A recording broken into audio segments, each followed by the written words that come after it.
When you talk about Shiva, there is no parentage, there is no place of birth. It's very common to refer to Shiva as Yaksha Swarupa. Yakshas means always those kind of beings which are not human.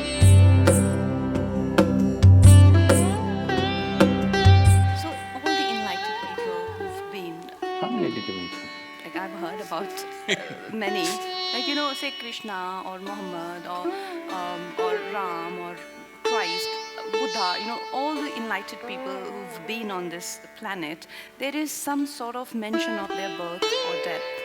But when it comes to Shiva, like you say, and I've read that he was self-created, and I often ask you this question, that did he like disappear into thin air, and apparently something like that happened. He couldn't even have biological children with any of the women he was married to. Also, he… At least you can't blame him for the population. Sadhguru, I'm coming to something very important. There is a theory… I thought population was very important No. too. There is a theory that Shiva is alien.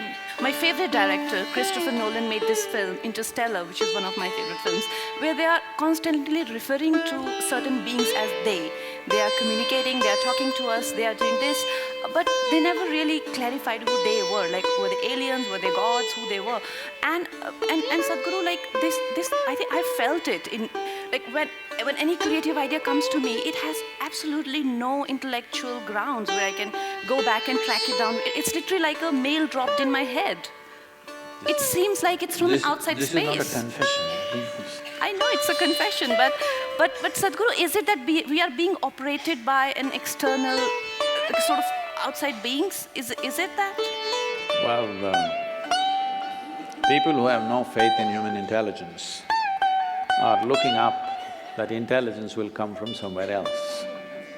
What we need to understand is, see, there are certain things which are very significant things in this country which unfortunately this present generation has completely forgotten, or very few people are reminded, and the rest of the world, some places they recognize, rest of the places it's not there. What the thing is just this, here we consider things like, for example in yoga, we call your spine the center of the universe, we call it Merudanda, that means it's the axis of the universe. What is a universe? Please understand this. Today scientists are admitting it is an endless universe. Forever we've been saying it's an ever-expanding universe.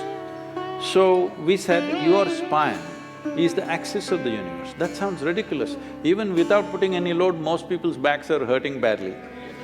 They can't even walk or run or do anything. If this becomes the axis of the universe, what'll happen? Why we are saying this is, see, you know there is a universe or you think there is a universe only by your experience, isn't it so?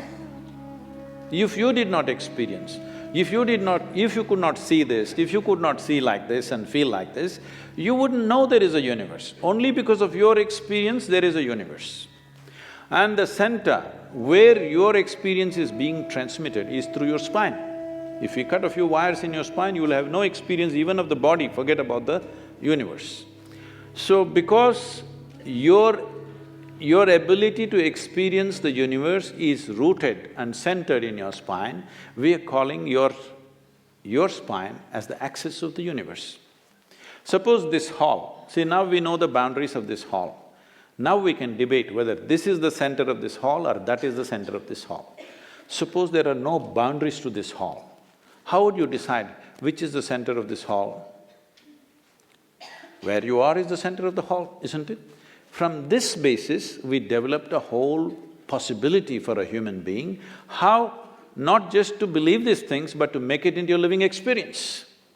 It is from this the word yoga came, that the inclusiveness happens not because I tell you, oh, I love you, you love me and all this stuff. Inclusiveness happens simply because you obliterate the boundaries of your individuality. Not because I love you, you love me, I hug you, you hug me, so because we are inclusive, no. All that will last for some time. Tomorrow if they do something that you don't like, it'll be finished. But you obliterate the boundaries of your individual nature, including your body, that you know how to sit here without being identified with the boundaries of who you are.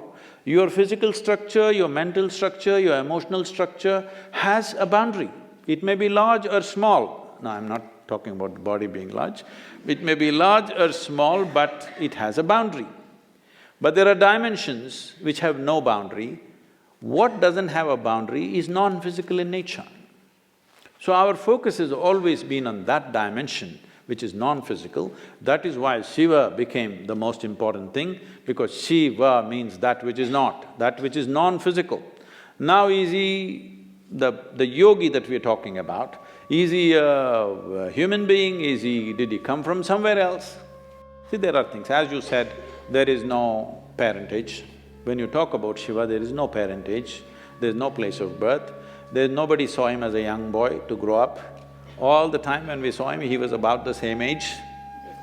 And we don't know where he died, such a significant human being. Even in those times, if he died somewhere, they should have built a temple, they should have built some kind of a monument for him.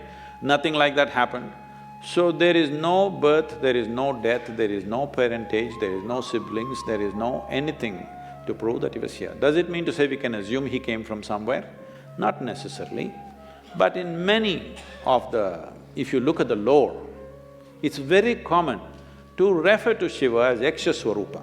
This means, Yakshas means always those kind of beings which are not human, but who supposed to have existed in the natural environment in this planet, in the forests and other things. Whatever we were referring to, some kind of beings or creatures or whatever you want to call them, who are not human in nature. So many times in the lore, you will see any number of songs and other things talking about Shiva as a Yaksha Swarupa. So there are many things which point, but there is no specific proof that he came from elsewhere.